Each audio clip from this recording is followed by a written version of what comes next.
Yay! Hello! Hello, everybody. Welcome to another live stream, and welcome to a live stream about the history of the Russian Revolution by Leon Trotsky. We are reading this, and our original pace was going to try to be like 10 chapters a month, but we're kind of thinking maybe 5 chapters a month is more doable because Tony is doing side research and I am just trying to get through it, and it's a lot. But so let us know how you guys are doing with it. How far did you guys get with this this month? And let us know you're here. And we're excited to talk about anything you guys want to talk about, and we also have some things prepared to talk about. So, hi, Tony. Hello. So Tony's actually ahead of the game. Ish. And Mimi's here. Hi, Mimi. Hello. Awesome. The Audible book's really good. Do you have the audiobook as well, Tony, or are you just reading? No, physically? I've just got I find with non-fiction, I find audiobooks very hard to listen to because I find I've suddenly 5 minutes have passed and I haven't paid attention to anything that's been said. So I tend to prefer to read. I tend to prefer to read non-fiction, old school, because I just find I can concentrate on it. Even with that, sometimes I find myself blurring out for a minute or two, and you're like, did I actually read that page, or did I not read that page? Yes, I've been immersion reading it, but I have to read. The reason why it's taking me so long to read this is it takes me like 2 or 3 times through a paragraph before I can like coherently express what that paragraph is about. Like it's like really dense stuff, and so I'm trying to take notes on a lot of chapters. I'm taking notes on every paragraph. I'm like, one line summary. Well, I'm up to where am I in terms of pages of notes? I'm up to 48 pages of notes. Wow, that's crazy. I am. I think over noting a bit. Because I think there are some pages where I seem to highlight half the stuff. Right. And what I need to do, because it's been so long since I've done proper note taking for like, because I'm working on this as if I'm going to have to write an essay at the end of it about the history of the Russian Revolution as an accurate historical source. And I'm over. Whereas what I should really be doing is, once I've read the chapter, is not highlighting so much stuff. It's like thinking about what the chapter said and what what it's trying to convey, and then go back, then highlight the stuff. But it's kind of at the moment I've got so many highlights and so many notes that that it's kind of, and then that's without the notes from the side reading that I've started. Really? You have like a separate document for that? Yeah. Because I'm doing so there's and I haven't really with them. I haven't really put those into a document yet. I've just, because most of it's been dipping in and dipping out. I've started reading Orlando Fuges' A People's Tragedy. Oh, okay. He's got several. But that's a big chunky. I mean, that's a big book, and I've only got about 2 chapters in, but it's his stuff about the royal family is interesting to compare to what Trotsky says. Yes, about the royal family. Mimi was just talking about this. It's so true. Yeah. I also picked up from the library. I've actually started using my There's going to be a lot of moving of books from one side of the desk. Yes, show us your haul. I found this in the library. Ooh. Nice. Now this is a modern I think he wrote this book originally in the late 60s. But the interesting thing is his son had haemophilia. The author's son had haemophilia. And I think when he talks about Rasputin and in this book, he talks about that and the haemophilia in a way that his own personal experience weighs in on how he sees that side of it. I haven't really started much of this yet. I've just read the introduction so far. It's a big, although I think it's deceptively, it's about 600 pages, but it's quite big Okay. print. So it's probably nearer 400. But by the time you take the notes out and the index and stuff, it's probably 450.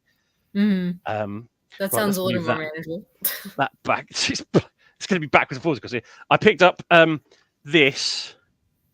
Okay. That's about the West's invasion of Russia to try and stop the Bolshevik Revolution from taking control. This one's nice, slim, sensible one. It's supposed to be very good. I've read the reviews have been very good. And it's actually something this is something I'm really interested in because I've always found that a fascinating thing that we got involved in for some reasons far too complicated to go into. And then from books I already owned, I've got a pile of. So I pulled these together I actually pulled them off the shelves and basically, if you move anything in this, as you can see behind me, if you move anything around in this room, it's like a Rubik's cube. You have to, you move one thing and you have to move something else to get it all to get back into the right places. So at the moment, these are all on my desk because I got them. So I've got this, which is. Ooh. Walter Rodney was a Guyanese Marxist intellectual in the 60s. And this is just an interesting take on the Russian Revolution from the point of view of non-Western, non-European people. The bits I've tagged, there's a section in there on Trotsky as a historian and the history of the revolution. So that I've tagged some bits in that to put into notes. Maybe you mentioned this, that Mariana Mas Books that's another channel on YouTube. She might have parallels between the Mexican Revolution, the Russian Revolution. That's a really good point. Parallels is an interesting thing because Trotsky he always brings up parallels in his. He does, and it's quite interesting to see. It's such a weird thing. It's like rabbit holes. I showed you before the thing started. This is I don't know how well it will come across on the video, on the screen. I have to work out where my camera is. This is my. This is a very old notebook. So old that it has my Brexit vote sticker on the back of it. But it's my sort of plan for things. The rabbit holes I'm probably going to need to go down to at some point. Oh, that is cool. At the center, of course, is the Russian Revolution book. Yes, and then what comes off that? I have to explain it because you probably can't see it very clearly. But then you go back to like royal family, then Romanov history, back to the 1905 revolution, back to 19th century revolutionists and anarchists, secret police and punishments. Literature sort of before, during, and after all the revolutions. Trotsky himself, his biography, his writing, Stalin, political parties and figures, Leninism, Marxism, dialectics, Hegel, and then communism, the history of communism, Marxist historiography. Marxist, the philosophy of history, what is history, this is a project of mine that I've been working on for a long time, which I call Project AJP after AJP Taylor, but like what is history? And then the army, the leadership, World War One, the Eastern Front, how do military historians' accounts of World War One balance out what Trotsky says about the Russian army in World War One? How accurate is Trotsky's take? Then obviously the Civil War, Western interference in the Civil War, and why did the Bolsheviks win? So that's all on that, which is what I've done. I think that's really smart to look up other like balancing perspectives and get some context. I'm like, most of the internet research rabbit holes I'm taking are like, I just end up going to Britannica, and that's about all I have time for because I'm like always behind. But I've been. So many the other thing I've started doing the last couple of days is doing it's in the same notebook, is doing a little note on names of people as they come up. Oh yes, see, that's smart. Yeah, I've been doing that too, but it's less organized. It's partly because I started to wonder how many of them managed to survive Stalin. Oh yeah. The answer on this page is one of them. Oh my gosh. Wow. who didn't die till 1970, and then both of those two were killed by Stalin as well. So Not basically, one out of the 7 so far has survives, and he only survived because he fled to Paris. Right. So okay, this is great. People are also sharing their kind of research. So Mimi mentioned that the Mexican Revolution was in 1910. And by the way, hi John, and also hi Mark.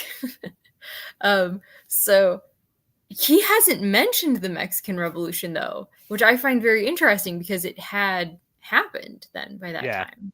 But he mentions like the French Revolution in every chapter almost. Like I think he's got quite a Western, European outlook on these things. I think it's because the way Marx talks about revolutions is the way I understand. I mean, I'm not an expert on Marx or Marxism, so I have no idea how accurate this is. But it's because he's got a timeline in his head of how it works. So you have to go from feudalism to right. I think sometimes they overlook revolutions that don't happen in that form. Even though the Russian Revolution itself doesn't happen in that form, because Trotsky spends about a huge chunk of time in the books explaining why it doesn't matter that it didn't happen in that format. And the Chinese Revolution to come doesn't follow that format either. But obviously he doesn't know anything about that at the moment. So yeah, the Mexican Revolution. There's so many things. I mean, I used to think I knew a lot about a lot of things, and then the older I've got, the more gaps in my knowledge that I have.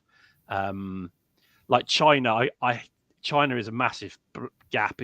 I've read a couple of books this year on the history of China and the Japanese-Chinese War, but again, like the Mexican Revolution, I know very little about, apart from I once watched a very old black and white film about it. Like a fictional movie that I saw at the British Film Institute that actually didn't do a bad job of explaining some of what was going on, but the gaps are huge, and the older you get, the more aware of the gaps that you are.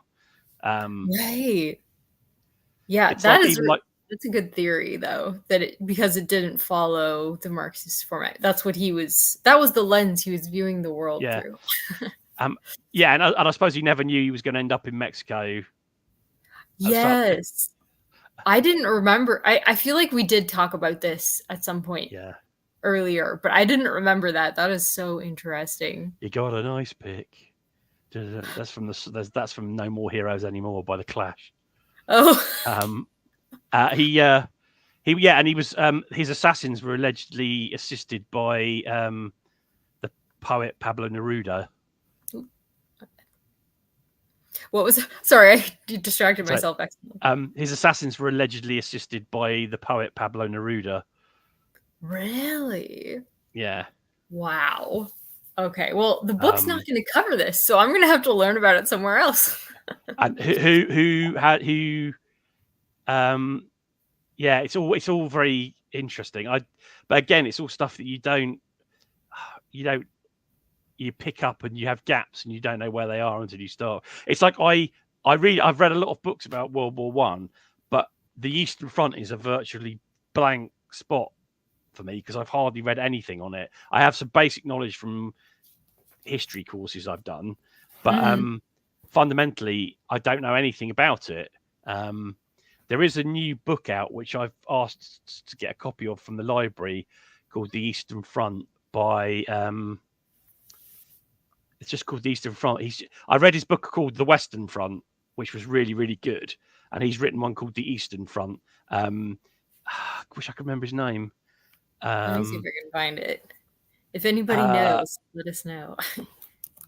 It's just only just come out. I think his first name is Nick. It might be Nick, actually. Okay. Nick Brown? Nick Lloyd? Yes. Nick Lloyd. Okay. Yeah. Perfect. I'll put that in the I found his book on the Western Front was really, really good, and it had stuff in it. It had a lot more on France than a lot of the Western Front books I've read do, because they normally talk mainly about the Britain and British, because obviously it's British writers.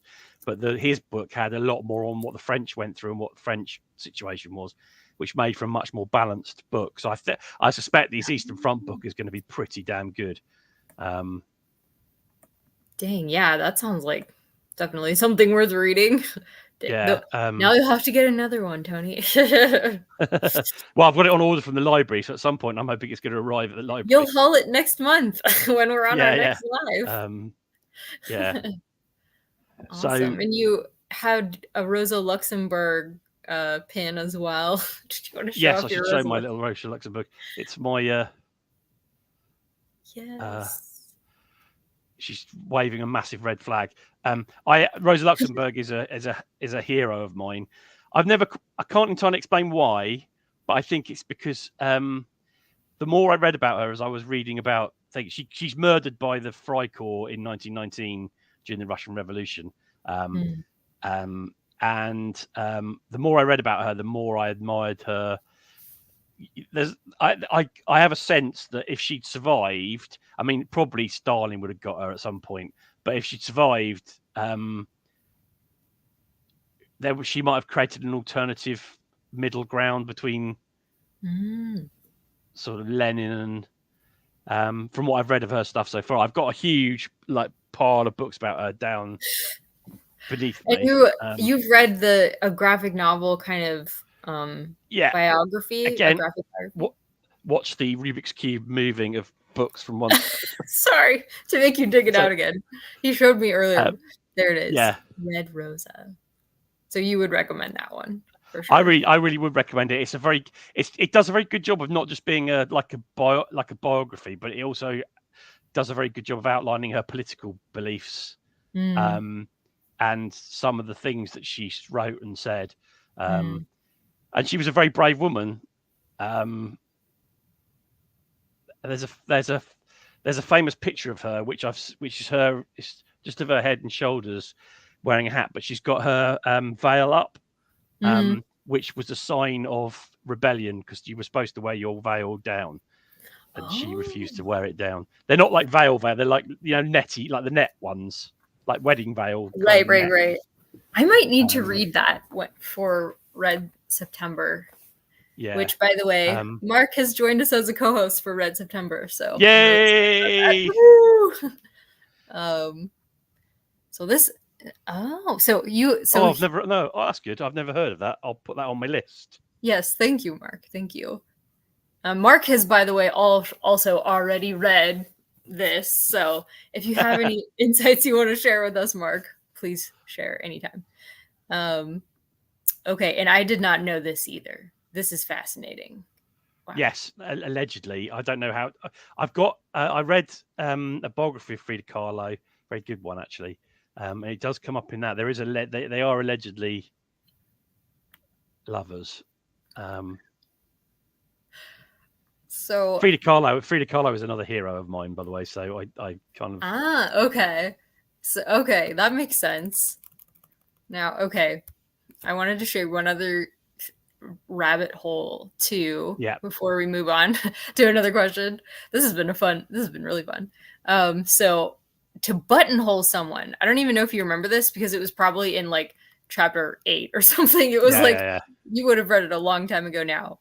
But to buttonhole somebody, it was to accost or to detain someone in conversation. It was describing how was it Kerensky? It was one of the people who were one of the liberal bourgeoisie who was trying to figure out what was going on and keep up with the news. This was before the February Revolution actually had happened, or while it was happening rather. And so to buttonhole someone is to accost or detain them in conversation. So like it's a metaphor for literally grasping someone by the buttonhole in his or her clothing so that they can't get away. Yeah.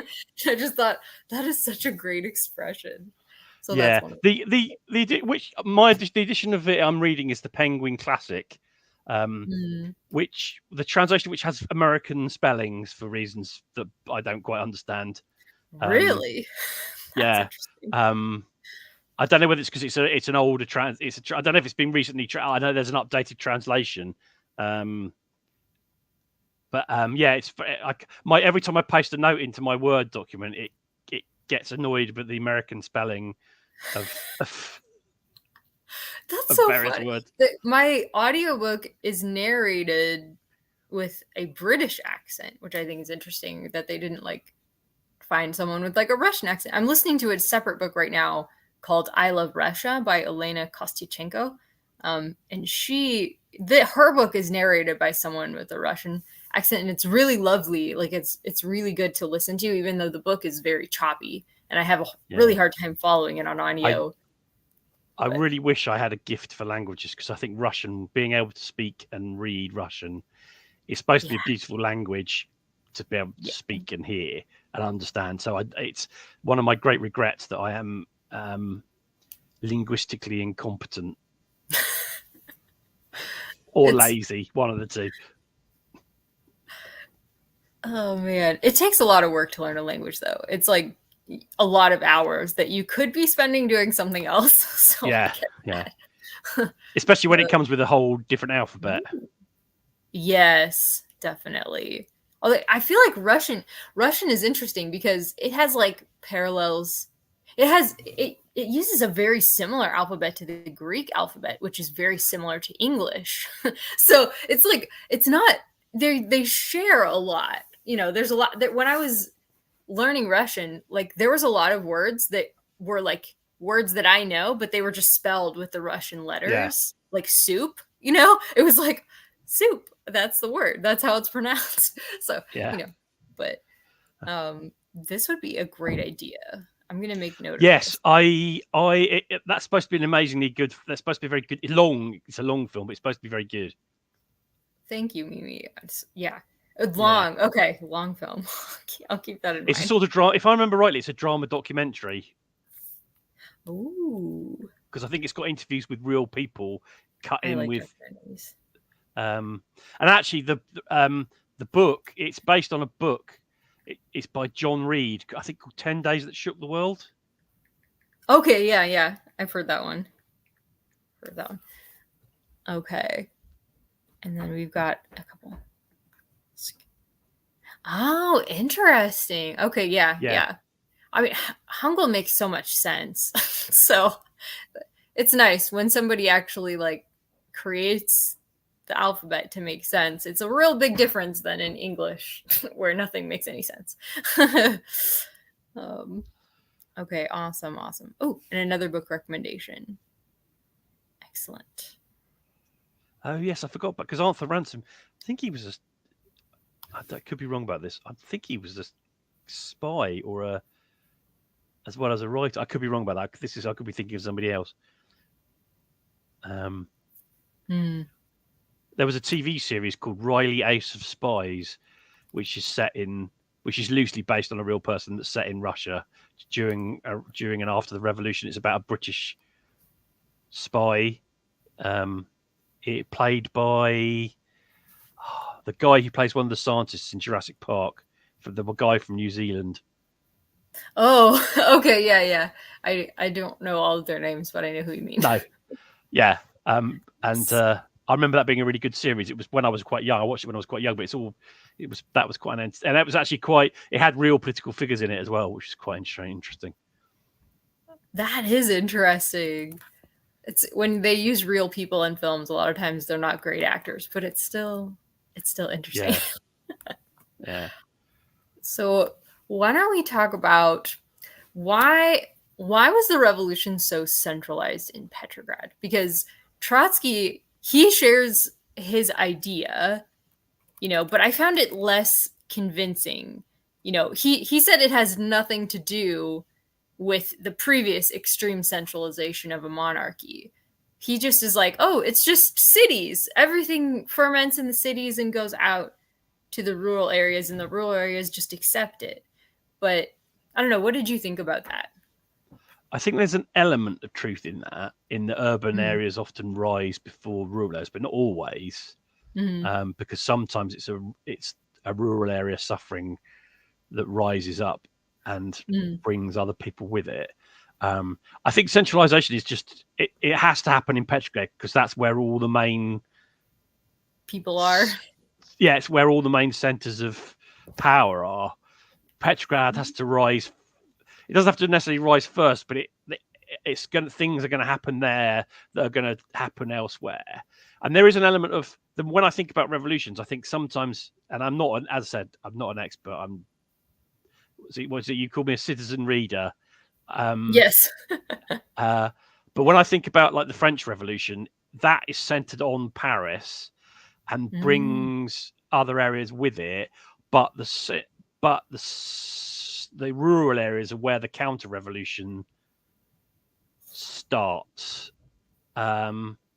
because the balance between the powerful and the non-powerful is different in rural areas, because there might be a lot of the numbers difference might be the same, but the gap it's spread across larger areas, and you have more power over a person, especially at this period of time. Whereas in cities, you can rise up in your thousands in overnight.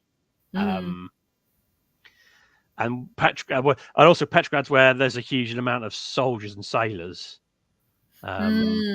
So when they converted them, then they suddenly had a lot more revolutionary people. Yeah. And also, once you've got the army, as I think we said last time, once you get the army, the armed forces on your side, that's pretty much, you have the power. Yeah, you have the power, especially when the rank and file soldiers stop obeying their officers. Right. It's interesting that one thing is interesting. Trotsky a couple of times mentions how the Navy, the naval uprising, and saying, "Oh, naval forces are like a thing waiting to explode because of the." And he doesn't mention the fact that he was key figure in putting down a naval mutiny at Kronstadt after the revolution, right.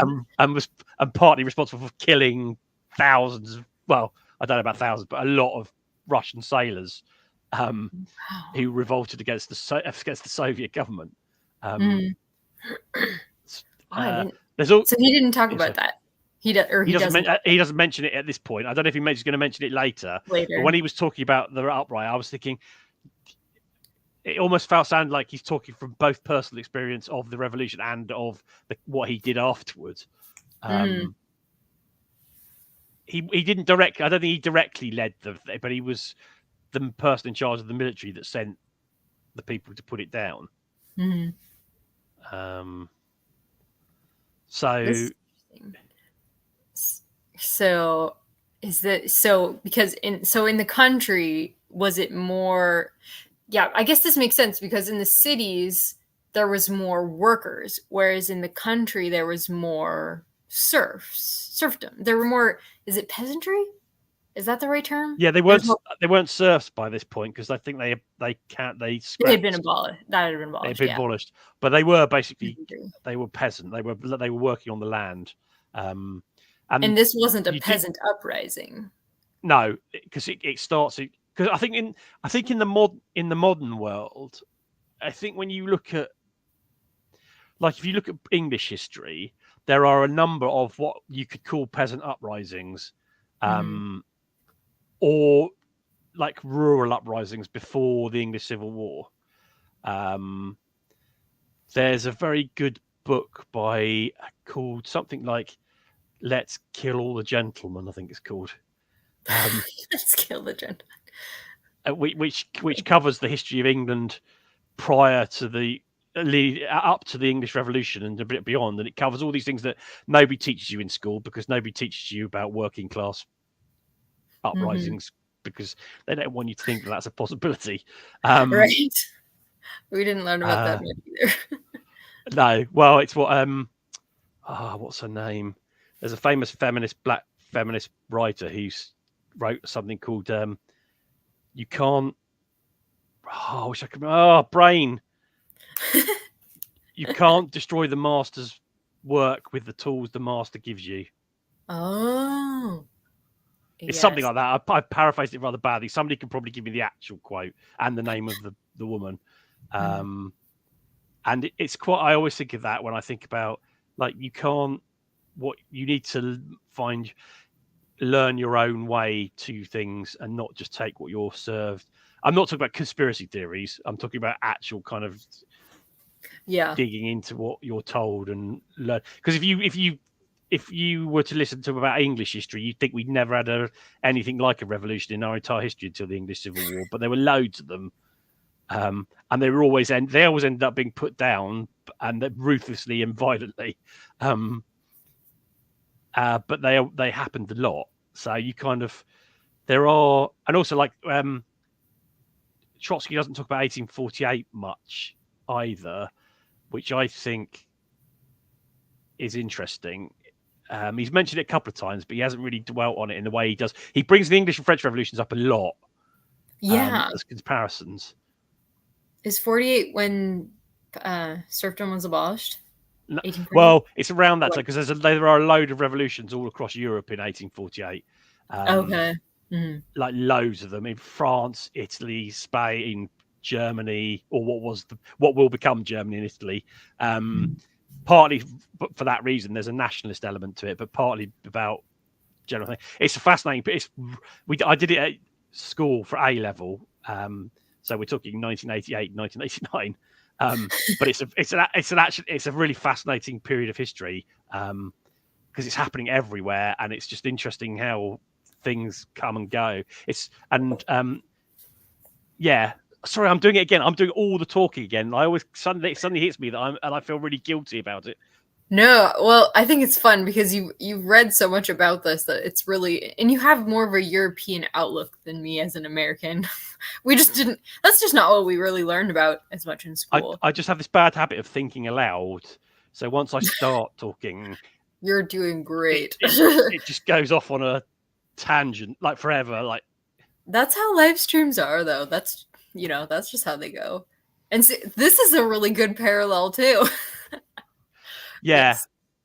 Well, actually, one of the things that Orlando Fuges says in his book is that Nicholas was obsessed with. He wanted to move away from St. Petersburg and back to Moscow, which was the traditional Romanov capital, because it was more fitted his version of what he saw the monarchy to be. And actually, I think Orlando Fuges is really good on the motivation, like Nicholas and Alexandra's motivations and behavior, and it fleshes out what Trotsky says in a good solid way. Actually, it kind of makes you. It doesn't always dovetail entirely with what Trotsky says, but it kind of works to put Trotsky's in context a bit more. That's helpful. Yeah. I mean, I really would recommend. So far, on what I've read, I mean, I read a chunk of it a long time ago because because when he was teaching me this MA course that I never finished. I bought it then and sort of skip read it to see what he was like because he came across. Yeah, I'm not going to. I better not say anything. But no, exactly. Yeah, that's exactly. Nobody talks about John Reed in America. Nobody talks about. I watched a documentary about the workers of they're called the Wobblies. This big American trade union movement, and hardly anybody talks about them. And I watched a documentary about a year ago, 2 years ago, that'd been re-released. They'd redone it and re-released it about them, and that was fascinating. And you don't really learn about like the way American businesses used to just like shoot workers or set fire to their striking workers. I mean, it's a horrendous history, but most of it never gets talked about very much. Because I suppose partly because it wasn't really a success in that there was never a revolution. There was never a losing story. But you like it's we like talk about rebellions, but they they didn't. The only one that worked was the American Revolution. That was the only time. And that only worked because we were fighting a war over 3,000 miles, and the French Navy got involved. Exactly. I mean, I think it eventually would have come. There would have been a separation between the United States and England at some point. It was just because too the far. Distance. Exactly. And actually, so I did see somebody arguing that I did see somebody arguing that the American Revolution was the second part of the English Revolution, and oh wow, but that's where it succeeded where the English Revolution failed, basically. Interesting. Because there wasn't the distance. It makes sense. Yeah, because you forget there was like a Communist Party candidate for the presidency for into the 40s, I think, maybe even into the 50s and 60s. But wow, I didn't know that. That's interesting. Yeah, I think it was the same guy. He ran for York. He actually ran one year when he was in prison, I think. And he used to get a decent-ish vote. He never obviously had a chance of winning, but he used to get a decent vote. I think it was until the big sort of post-war Red Scare when it sort of all all of this is apropos nothing to do with Trotsky, but yeah, we should probably rein in the. But again, this is part of the fun, I think, of a live show, is because you don't have to stick strictly to what the book was specifically about. It can still be a conversation that is inspired by that. What I always find when I'm reading something is I like to make. I often jokingly say that all books are one book, and that they all connect. Like they all talk to each other. They all talk to each other, and you talk to what you've read before talks to what you're reading at the time, and it kind of fiction talks to non-fiction. Like I'm thinking, because you've read a lot more Russian authors than I have, and I'm thinking all those 19th century Russian authors, all their books are sort of grist. They are connected. It's crazy. They're all referencing each other and satirizing each other and arguing. And what they're talking about plays the culture they're talking about, the world they're talking about is what's leading to this, slowly leading to this revolution. Yes, I know. You read somebody like Dostoevsky and you're like, how did we end up with the Russian Revolution? Because he was so against that and he was so influential, but it didn't. And ended up happening. There's actually one slight dig at Trotsky, isn't there? To Dostoevsky in Trotsky in the book. Is it in the Trotsky? It's in one of the early. It's in one of the early chapters. Trotsky throws a small dig. It's only a small one. It's like he's talking about the way. Dostoevsky and Tolstoy. Oh, actually, it might be Tolstoy. Actually, he has a dig at. Oh yeah, I think I remember that now. Yeah, Tolstoy. Yeah, because he talks about the way Tolstoy writes about the peasantry, and it's like a little dig. It is like this picture of the peasantry is what we pretend is the reality, and it isn't. It's like there was another recommendation as well for from Mark. I won't say Elvis because it's in Mark's name, but this is another recommendation. As I said, when we talked about Rasputin, I reread the Shaw Life of Rasputin, and in that book there definitely was a British spy at Rasputin's death. He was as one of the people in the party. Whether what he did or did not do is a matter for mythology and thing. There is the rumor is he actually killed Rasputin. And he apparently had a ring made out of one of the bullets. That is wild. Yeah, because there's so many theories about Rasputin's death. Yeah, so many theories out there. I don't think the account. You can't. The thing is, that story is told by so many unreliable narrators that it's impossible to know what really happened. What really happened? Why don't we talk about? If you lived in Russia in 1917, what party would you have chosen after the February Revolution? I'm so curious. Well, I am by nature. Is that the right word? Nature, nurture, history, whatever. Yeah. Quite left wing. Anyway. Mm-hmm. I don't think I would have been a Bolshevik. I probably would have been a Menshevik. Mm-hmm. And I probably almost certainly would have ended up being killed by Stalin. At some point. Yeah. For not being able to keep my mouth shut. but yeah, I think I probably would have been a Menshevik. I don't think I'd have been a Bolshevik, not at the start anyway.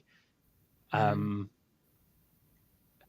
actually, Trotsky makes quite clear how much of a minority they were, because when Lenin comes back to Russia, when he makes his speech and he releases, I think it's called the 7 Things of April, something thesis, the April thesis. When he releases, they think he's mad that he's talking about a full scale revolution. They think he's insane, and they think he's insane because there's so few Bolsheviks. They can't understand how he thinks they can possibly do it. Right. I know. It's really interesting reading this knowing that he's a Menshevik, because he points out the failures of the Mensheviks all over the place. Like, how they were like, yeah, let's actually work with the liberal bourgeoisie. Let's not worry so much about what the workers and everybody thinks. We'll leave that to the Soviet. Like, they actually were more concerned about working with the landowners. It was like, because I think it's yeah, go ahead. I think it's because there's the element of the war which causes complications to this whole process, which is a huge chunk of people want to keep fighting, even though they're losing. But it seems that the men of the Russian army won't fight. They won't go on the offensive. They might defend, but they won't go on the offensive. And a chunk of the left is trying to stay in with the liberals on keeping the war going and getting men to obey their officers so they can get the army back into some kind of shape. So there's that element of it. So there's in the chapters sort of about the Bolshevik Party, 14 and 15 is when he starts getting his digs in at Stalin and Kamenev and Zinoviev about them not supporting Lenin at the time and being quite right wing Bolsheviks effectively. There's a funny point where he says something about Sukharov writes a bit about what Stalin was like, and then he says Sukharov underestimated Stalin. Blah, blah, blah. I kind of wanted to go, yeah, Trotsky, you know all about underestimating Stalin. Yes, you're not one to talk. Yeah. Yes. Yeah. So it's quite interesting. So yeah, I don't think I'd have been a Bolshevik. I definitely would have been pro-revolution. I definitely probably would have been like a Menshevik or probably a social left person, but not a Bolshevik. What about you? I really ended up thinking I would probably be a cadet, which was interesting because the cadets were mentioned quite a lot through the book, but I didn't really realize what they were right away. But they recognized that there were problems and that there needed to be changes, but it just doesn't sound like they ever had a particularly strong chance of winning, which is usually the case with the people that I like. They usually don't have a strong chance of winning any sort of election. Well, Rosa Luxemburg in her bit about Lenin says that he was the only person that understood that you had to keep pushing the revolution along, because if you stopped, it gave time for the counter revolution to get its act together and finish it. And that what Lenin realized is you had to keep the revolution moving for it to succeed. Otherwise, if you stopped, I mean, Lenin. I read Lenin's State and Revolution a long time ago, and that's when he lays down some of his theories on. That's where he introduces the concept of the dictatorship of the proletariat, and he actually didn't finish that book because the revolution started as he was writing it. So he basically had to put his pen down and go practical rather than theoretical. Right. But Lenin was the one that knew. I mean, I think the one thing about that Trotsky is sort of hinting at, and Lenin knows, and Rosa Luxemburg talks about as well, is that to do what they need to do, violence is going to have to be part of the solution. Yeah, because like even in this case, like reading chapter 12, for instance, it was like even post-revolution, just getting an 8-hour workday, it basically took a month of arguments and impasses and basically workers just being like, we're gonna leave after 8 hours, so you guys can adopt this or not, but we're leaving after 8 hours. Yeah. So even a whole revolution did not get them like some really basic things that they were asking for. That was like one of the only things that they were like, this has to happen. And it's yeah, go ahead. Sorry, I keep doing this. I keep interrupting you. It's such a terrible male thing to do. No, you're good. The thing I think that Lenin realized is that there's going to be violence either way. Because if you try and keep the revolution going, but you don't get behind it properly, then the counter-revolution will be violent, and or you keep pushing, and the revolution will have to be violent because you have to. Because the way I understand the concept of dictatorship of the proletariat is it's supposed to be a temporary measure to get rid of the main enemies of your revolution, so that you can then restore democracy or some kind of democracy. Now, Trotsky's version of democracy, when he talks about democracy, I don't think is what we would think of as one man, one vote. It seems to be all around the Soviets and them forming. But I think it's like when people talk about Trotsky as being like if Trotsky had beaten Stalin, it would have been I don't think it would have been. I think Russia would still have been quite a violent. There would have still been Siberia and gulags and shootings, and it's still. It might not have lost. Great. It certainly wouldn't have been so poisonously anti-Semitic as Stalin was. That's a good point. But it would have probably still involved rounding up the same people or most of the same people. Just whether he might not have killed so many. He might not have killed so many, but a lot of them would have been. But when you see how he handles the Civil War, he's pretty ruthless. Yeah. Because you have to be. I think that's the thing, that it's very easy sort of sitting on here without any. It's very easy to say, it's a bad thing to do. Yeah, that's good. Yeah. Okay, what is the difference? There isn't much. I would say theoretically a coup d'état is imposed from the top down. Whereas the revolution was bottom up. Theoretically, it's bottom up. Yeah. There's a bit of nuance in both of those. Because coup d'états, I always think coup d'états are being led by military officers rather than civilians. Yes. So this is interesting because I wanted to also talk about at some point, and we don't have to like necessarily totally switch over to this yet, but I wanted to talk about whether the February Revolution was a failure or just a step in the process, because it seems like I wonder what it would have looked like if the peasants or the soldier, a peasant or a soldier, had stepped in and taken control rather than giving the control back to the liberal bourgeoisie. I wonder how much different it would have looked like, because like with like Kim Jong-il and who else?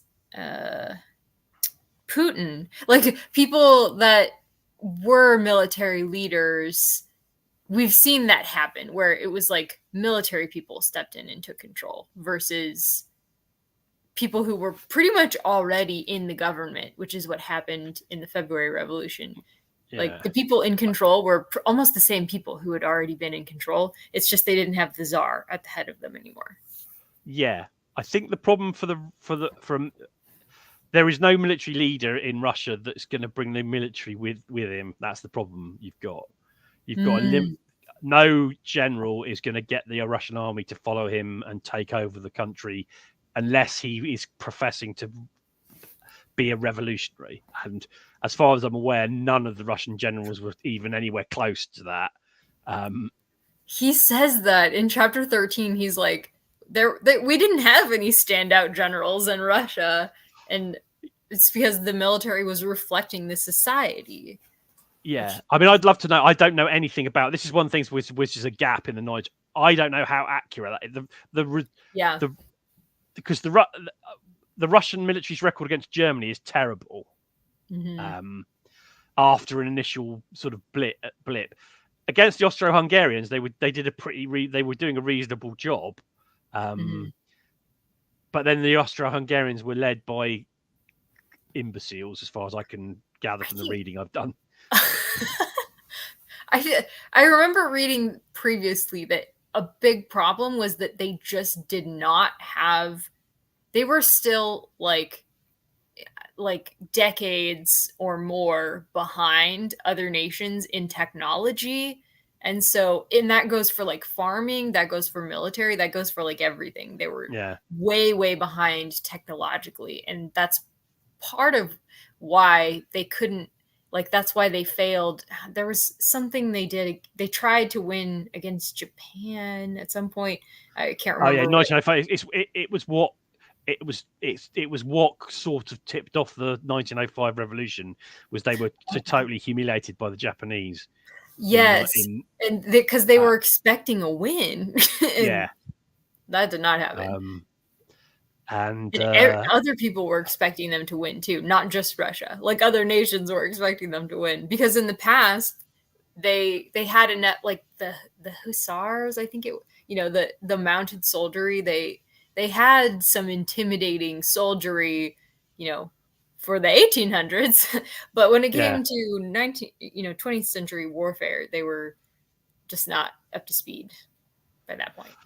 Yeah, I think you could argue that nobody was up to speed. That's probably true. We're still not up to speed with our technology. Yeah, well, it's just that most of them had not. We might have had better technology, but the use of it was not properly understood by anybody. I don't think. There's probably some people, but no general. They learn over time. But it cost their hundreds of thousands of people's lives for them to learn the lessons of what a modern war. For some reason, nobody paid attention to the American Civil War and thought, "Oh, actually, things have changed, and it's not going to go the same way." Even though things had changed since then, but there were enough hints with how the American Civil War was fought that it wasn't going to be glorious cavalry charges and exactly, or rarely. But yeah, I mean, I think with this question, if you're a Bolshevik, it's a step in the process. I think if you're a liberal, it's a failure. Oh, this is interesting. Sorry. The previous word, or said, generals are always preparing to fight the previous. Yes. Yeah, that's a really good. But anyway, what were you saying? I think if you're a liberal, it's a failure. If you're a Bolshevik, it's a step in the process. But that's retrospective, putting a retrospective gloss on everything. Yeah. It's possible that you could have. The Bolsheviks weren't large in number, and if the people running the February Revolution had been more ruthless, it's perfectly possible they could have stomped it out. It would have involved killing a lot of people, but anything at this situation was probably going to involve killing a lot of people. Yeah. But then what have you got from the February Revolution? Where are you apart from the same government but no czar? Right. I know. It's interesting. And actually, there's a possibility that if the Bolsheviks hadn't won, there would still be a czar who would be sitting in Ekaterinburg. A figure around which a counter-revolution could form and bring down the February Revolution. Yes, that's a good point too. Oh. There is a constant. There, that's true. Oops. Yes, I think. Well, and when the people had it, they gave it back. According to, again, I'm mostly reading this part of history from Trotsky's point of view at this point, but he does say they had the power and then they handed it right back. But they still actually had the power, because that's another question that I have. Yeah, as I said though, I think the complicating problem in this is the war. Mm-hmm. I think if Russia was at peace and this revolution had happened, I think the February Revolution would have been enough. Mm-hmm. And some kind of liberal, not quite democracy, would probably have been the solution. Interesting. And you think that because the war introduced a lot of problems that they just didn't know how to solve, or why was the war? Well, it introduced the problem of if your issue is you need to keep the war going, or you believe that you need to keep the war going, then you can't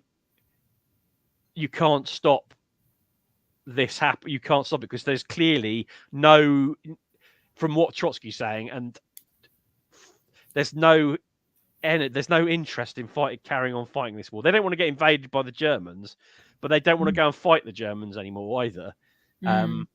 It's a peasant army. It's deserting in huge numbers. They're deserting all over the place. Mm-hmm. They're not obeying their officers. They won't obey their officers. They kill some of their officers. You can't. The war is. So if you can't get control of the army, and you're fighting a war or potentially fighting a war, and you need money, and you to run your government, and the money is coming. A lot of the money is coming as loans from France and Britain, which is partly underwritten with to keep the war going. You're in a difficult position. So I genuinely think now, the more I've read this, the more I think about this, the more I think the only two routes to which this is going to end up is either a bloody counter-revolution or a bloody revolution, and there's no middle ground here anymore. I think it's one or the other. Mm-hmm. See, that's a really good point you bring up, because where I am in the reading, I'm still in chapter 13. He's not really even talking that much about the war, but like the provisional government, their priority still is fighting the war. So that's a really good point, that's kind of where their mind is. They're not really focused on, okay, what are we going to give the revolution to keep them happy? They're like, we want to keep impressing the Allies, and there was something, but anyways, so that's a really good point.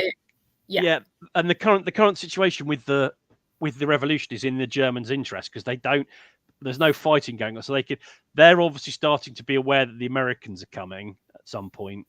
Because I don't know when the Americans come when they officially declare war, but they know they've got a limited time to try and win the war now, because they want the Russians out of it, which is why one of the reasons why they helped bring Lenin back into Russia.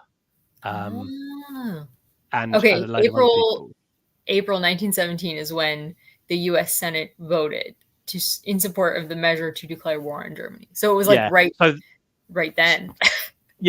So the Germans now know that the Americans are coming, and the Americans are coming in numbers.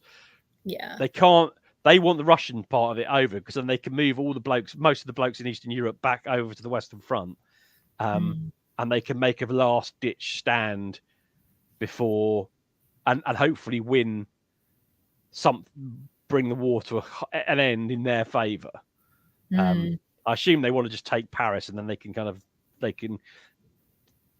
call for an armistice, which is kind of what happens. It's what happens. Germany throws everything to it in 1918,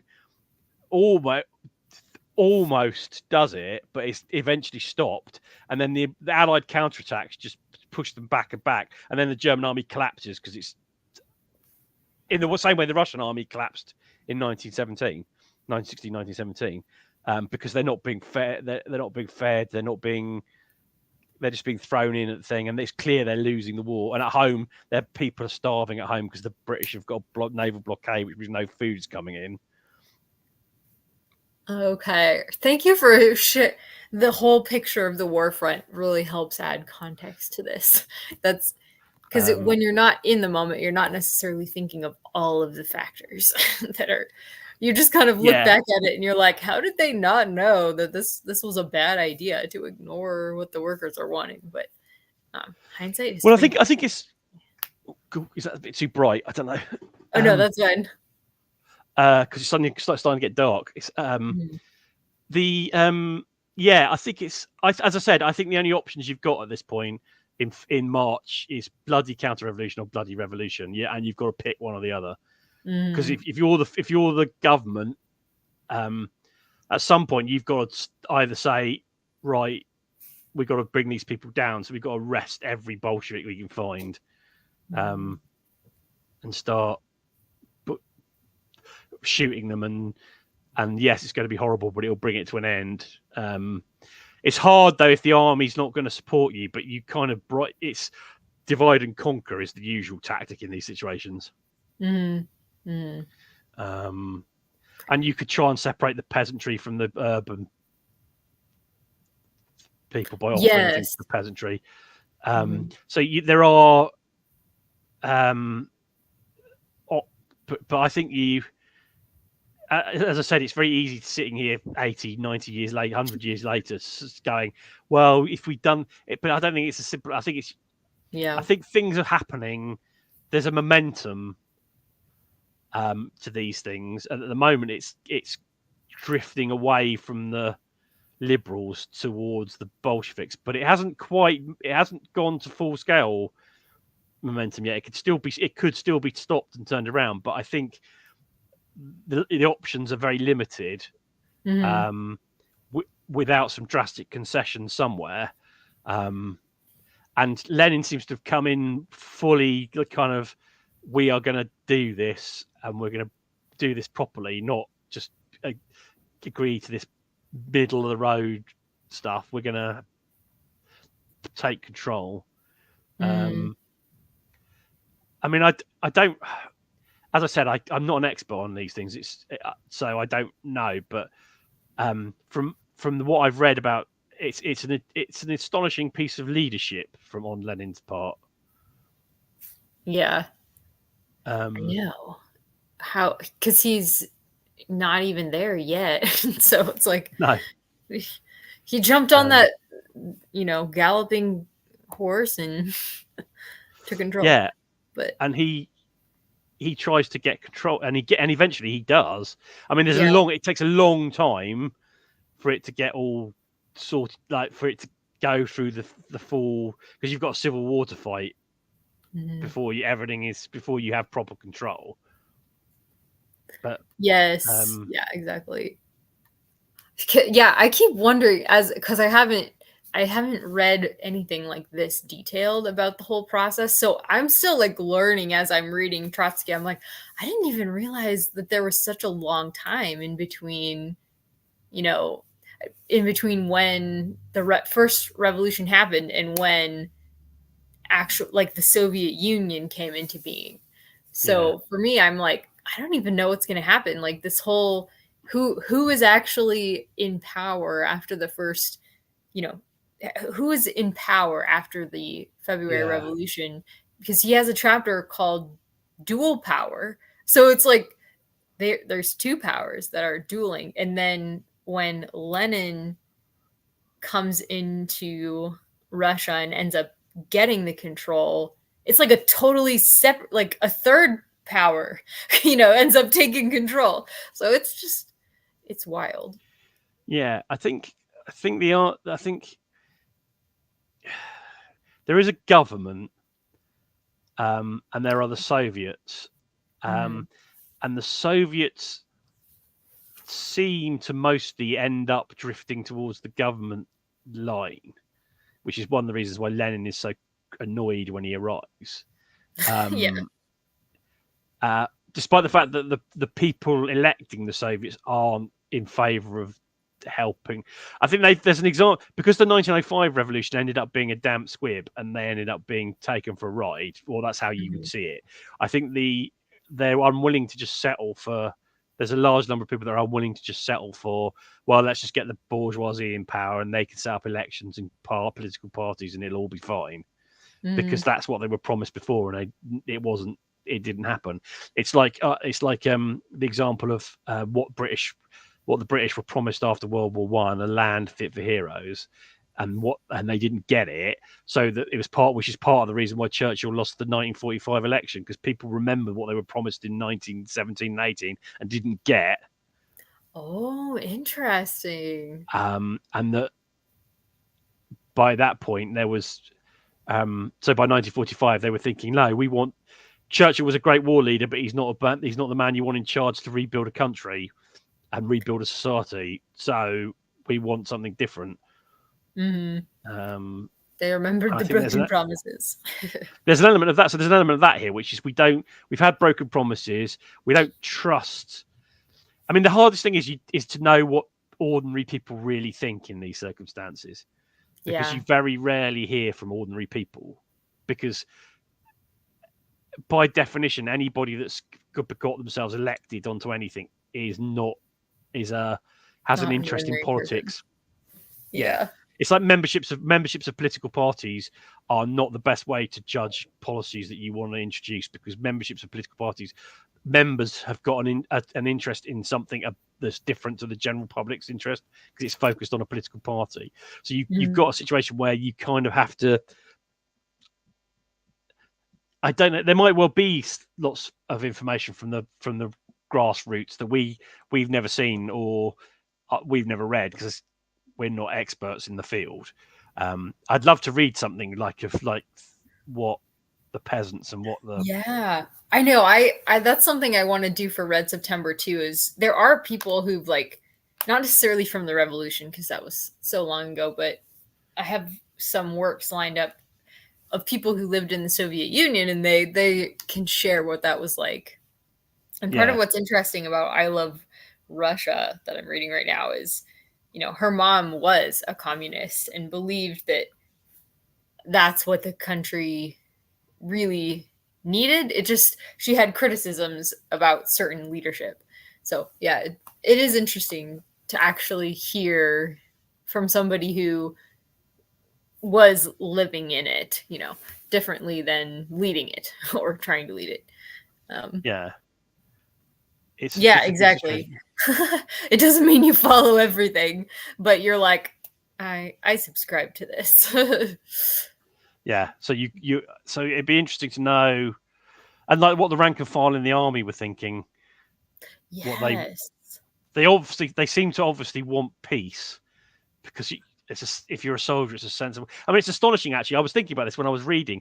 It's actually astonishing that only the Russian army crumbled as much as this in World War One, considering what all the armies on all the fronts were going through. There was a mutiny, a French army mutiny that got pretty dangerous, but the army didn't entirely collapse because they got a grip on it. There were a couple of isolated incidents in the British army, but the British army didn't, even when they would it's like they stayed doing what they were asked to do, even though they knew what they were being asked to do was stupid and probably futile. So it's interesting. It's interesting to know why. And other armies had their. There was an Italian army mutiny at some point as well, I think, if I remember rightly. That's another bit of the First World War I don't know any much about, is the Italian front. Yes. But they seem to have been led by an absolute moron as well. So it's interesting that no army. I mean, the German army collapsed towards right at the end.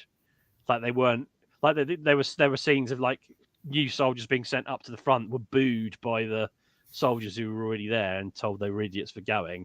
So it started to collapse at that point. It's interesting. I'd love.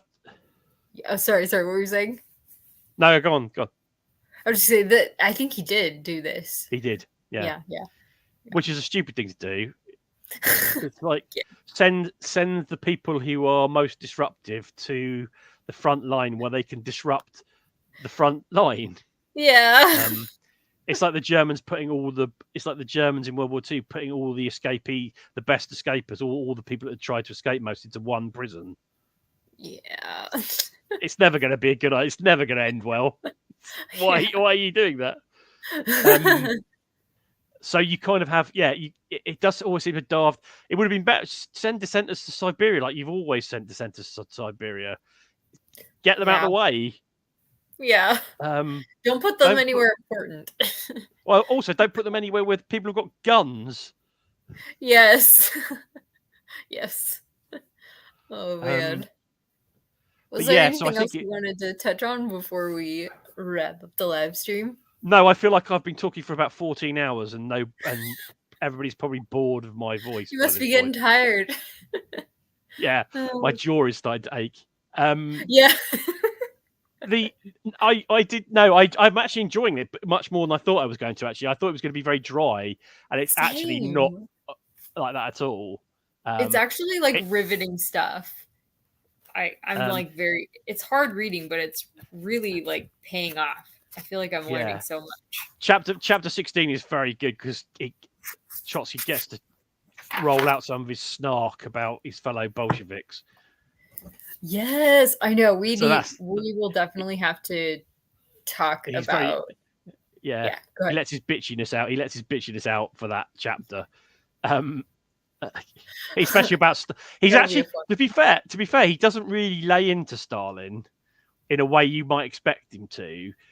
He's kind of vaguely fair to Stalin, but he basically I mean, the way Stalin was perceived at the time is just as a thug, basically, like a very well organized thug. And I think people thought he was stupid, which was but they also thought he was stupid, which was not accurate. Not accurate. And so they underestimated how good he was at reading organizations and working out where the power was, where the real power was in an organization, which Trotsky was very bad at doing, because I think Trotsky had they were such different people. It's never going to end well. Trotsky did not actually last very long. He was not even there for very long. No, he got outmaneuvered. He got basically. It's so funny as well when you read when I was reading those things. Kamenev and Zinoviev worked with Stalin to boot Trotsky out, and both of those end up being shot dead by Stalin later in the 1930s. Trotsky survived, I guess. So you can say he survived a bit longer. He survived a little bit longer. Yeah, exactly. A bit longer. But it's just horrific when you actually see like how many of them are going to die. Like, because every time you see a name in this book, you're thinking, how long's he around for? How long did you make it for? So, yeah. Did you make it to the 30s, 40s, 20s? It sounds like is it Arian or Arian? Arian? Let me know. Spell it out for me. But I'm really glad you're enjoying it too. Yeah, it's definitely hard reading. But yeah, we'll plan to discuss up to chapter 20 next time. Does that sound okay? And I know we have the date somewhere. Let me see where. I think we just changed it, didn't we? Or no, that was for July. For June. That was based purely on my radical assumption and ridiculous self deception that England might make the European Championship finals, which was on that. They won't. But just in case, just in case, we moved the live stream in July, so you can all watch just in case. Okay, I was trying to load the document, and it's like, wow, this document has changed a lot. You're telling me. Okay. Okay. Sunday, June 23rd at 11:30 a.m. Pacific time, which is 7:30 your time? Yeah. UK time? Okay. And then that we were originally supposed to be through chapter 30, so I'll have to change that in here, but we will be through chapter 20 at that point. So yeah, I think it's better to take. It's not like it's better to take time to do it properly than try and rush it. Yeah, I was really like, we should try to get it done before Red September. I was like, 4 months. We can do it in 4 months. No, that's probably just not. Too fast. Probably not. The other thing is if you try and do it in that time, it eats into all your other reading. Yes. Because you can't read, you have to put so much time into reading 10 chapters of this that you can't, it takes out 10 other books you're going to read that month, or 5 other books you're going to read that month, depending on what you're reading. Yeah. And for me, it's like, it's too heavy for me to read at the time when I do most of my reading, which is in the evening, like after work. I'll usually sit down on the couch and read after dinner for like an hour or two, but I can't read it then because it's too much work for my brain. So I have to find other times of the day. I read it straight after breakfast. Right. I know. I'm like, usually I'm laying in bed and reading it before I even get up. I'm just like on my phone reading it. So, okay. Thank you, Ariane. I'm going to try to remember that. It's such a pretty name. Thank you, Ariane.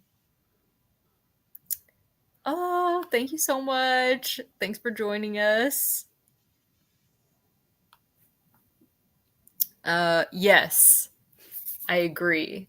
Because we're reading this, it's going to help us decide what we want to read for Red September. I have definitely moved this up my list. Ooh, yes. I need to read that too because I loved his book about the Romanovs. I'm going to add that. I also love all the pictures of him on the back at different ages. Oh, that's great. Are there pictures throughout it? Yeah, there's a lot of pictures actually. Yeah. Ooh, I'm going to put that on my list. I might not. They always think they always say he changed for the much. He was pretty bad, but he changed for the much worse after his wife killed herself. Oh, yeah. I bet anybody would at that point. That would definitely. And then he just became even more ruthless. Stalin. As we've got to chapter 15, I am also going to try and reread this. Oh, awesome. Lenin on the Train. Now, what's that one? That is basically about she retraces his week-long journey to Russia from Germany. Ah, okay. Or a week. It's supposed to be very. It's supposed to be. It is very readable. It reads like a novel more than a history book. That's probably something I could read more easily alongside. And it is. And it is. If you take out, and if you take out the notes, it is only 292 pages. Oh, dang. Wow. I'm really looking forward to reading some like journalistic and graphic, you know, the one you meant, the Rosa, what's her name again? Rosa Luxemburg? Yeah. Red Rosa. Oh, so Ariane has read Young Stalin as well. And there's a second one. Wow. Yeah, there's I think there's actually 3, but I think there's 3 now. Because I think there's the Court of the Red Tsar is the second. Might be the second one. Dang. Oh, and there's another. I think there's another one now. Also, Orlando Figes. I can never remember how to pronounce his name, even though he taught me for a bit. I can never. Figes, Fuges. He's written. There's a book he wrote called The Whisperers, which is about life in Russian society during Stalin's reign. I'm getting so many recommendations. Oh. Okay, is this the one you recommended to me? The Death of Stalin? Yeah, The Death of Stalin is... The Death of Stalin was so good. It is so good. It is one of the best. We should... I mean, I know I've seen it once and you've seen it once. I think that should be in Red September as a watch. As what yes. We should pick about 3 films to watch. Red should be one of them. I think The Death of Stalin should be one of them, and something else, but I don't know what else. I'll try and think of something else. These are great ideas. See, I knew there was a reason why we had to prepare for Red September with this read along. It's because we needed all of your guys' thoughts to help us hone in on what we want to do. We're still undecided about a lot of things, so thank you for your ideas. We'll definitely need to do a watch along, at least one, and if we can do more. Will. So thank you guys so much for joining us. It's really, your comments just make it all it's so energizing to hear from you guys that you're enjoying it and all of your thoughts. And especially a big thanks to Tony for actually reading Monologuing. on time and doing extra research and giving us so much information that his jaw hurts. I really appreciate you being on here with me. All right. We'll see you guys next month on the... I told you earlier, I don't remember what the day is, but next month. We will see you next month. Take care.